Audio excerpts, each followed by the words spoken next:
Welcome to shops of blessing. దేవుని కృపలో భద్రపరచబడి నూతన దినములో ప్రవేశించాం.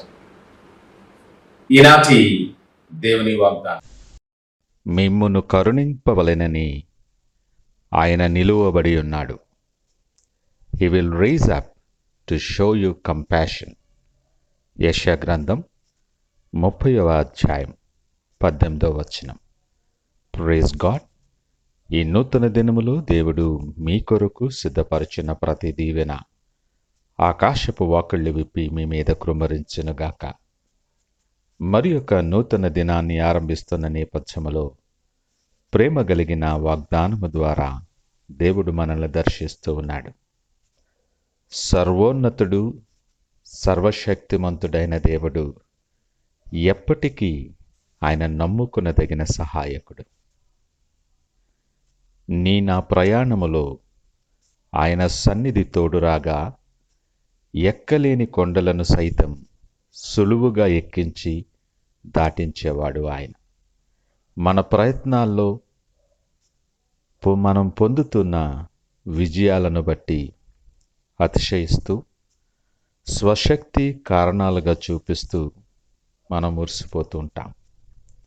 ఒకంత నేను అనే భావన క్రమముగా దేవునికి దూరం చేస్తుందని గమనించాం. ఇలా దేవుని మార్గము నుండి తప్పిపోయిన వారు చాలామంది ఉంటారు. నాశనమునకు ముందు గర్వము నడుచును అని లేఖనం మాట్లాడుతుంది. స్థిరపడి బలపడిన తరువాత దేవునిని, ఆయన ధర్మశాస్త్రాన్ని విసర్జించేవారుగా చాలామంది ఉంటాం. వాక్యం హెచ్చరిస్తుంది, ఆయనకు వేరుగా ఉండి మనమేమి చేయలేం.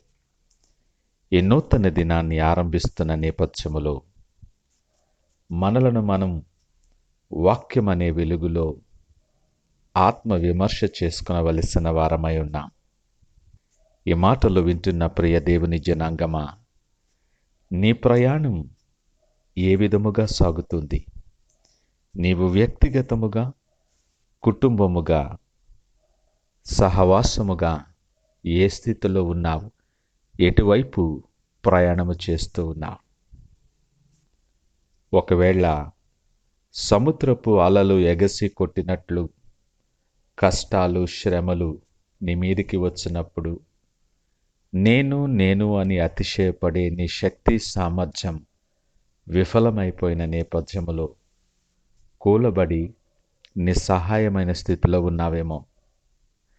నిన్ను పొగిడిన వారే మాటలతో నిన్ను పొడుస్తూ ఉంటే గాయమై విలవలలాడుతున్నావేమో.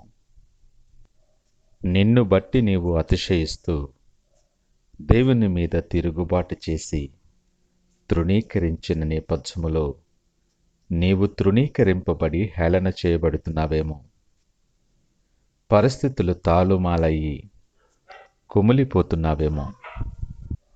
నీ పరిస్థితి ఎలాగూ ఉన్నప్పటికీ కరుణా సంపన్నుడైన దేవుడు ఇంకా నిన్ను ప్రేమిస్తూ ఉన్నాడు. ఈ ఉదయకాలం, ఈ నూతన దినము నీతో మాట్లాడుతున్న దేవుడు అంటున్నాడు, చూడు, నా అరచేతుల మీద నిన్ను చెక్కాను. నీ కొరకు నీవు జీవించాలని నా ప్రాణం ఇచ్చాను. నేను నీతో పాటు ఉన్నాను. నీ పరిస్థితులను చూసే దేవుడన కాదు, పై రూపాన్ని లక్ష్య పెట్టే దేవుడన కాదు, నీ హృదయాన్ని లక్ష్య పెట్టేవాడను.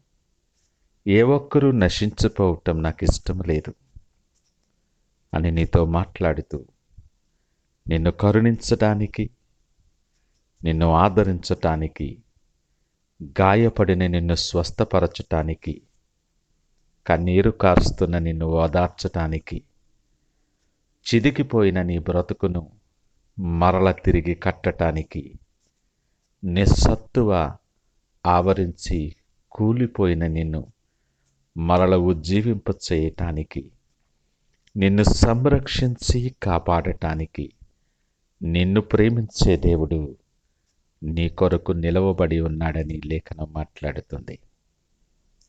నిన్నందరూ విడిచిపెట్టిపోయిండొచ్చు, పరిస్థితులు అతలాకుతలము చేసి ఉండొచ్చు. నూతన దినాన్ని ఆరంభిస్తున్నప్పుడు ఎటు వెళ్ళాలో ఎలాగ ముందుకు సాగాలో తెలియనటువంటి అనిశ్చితలోనూ ఉండొచ్చు. ధైర్యము తెచ్చుకో. ఆయన నీ కొరకు సింహాసనము నుండి నిలవబడి ఉన్నాడు. నిన్ను ముట్టి నిన్ను స్వస్థపరిచి నీ పరిస్థితులన్నీ సరిచేసి నీ ముందర నడిచేవాడు. మెట్టగా ఉన్న ప్రతి స్థలాన్ని సరళము చేసే దేవుడు. నిన్ను చేయి పట్టి ఆయన రొమ్మును ఆనించుకొని నడిచేవాడు ఆయన. దిగులు పడకు, ధైర్యము తెచ్చుకో, నిబ్బరము కలిగి ఆయన వైపు చూడు.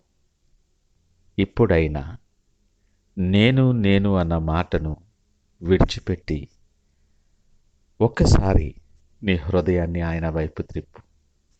ఆయనను నమ్ముకో. నీ చేతిని ఆయనకిచ్చి ఆయన సిద్ధపరిచిన మార్గాలలో మునుపెన్నడూ నువ్వు అనుభవించినటువంటి నెమ్మది సమాధానము నీకు అనుగ్రహిస్తూ దీవెనలో ఆయన నిన్ను నడిపిస్తాడు.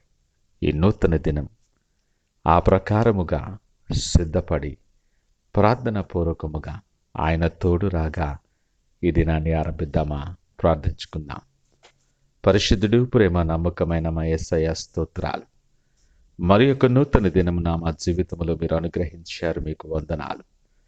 అననుకూల పరిస్థితులలో మాకు అనుకూలత అనుగ్రహించి మా మార్గము సరళము చేయువాడా నీకు వందనాలు.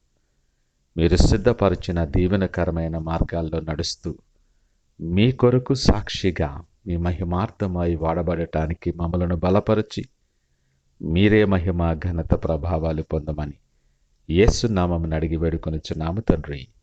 ఆమేన్. God bless you.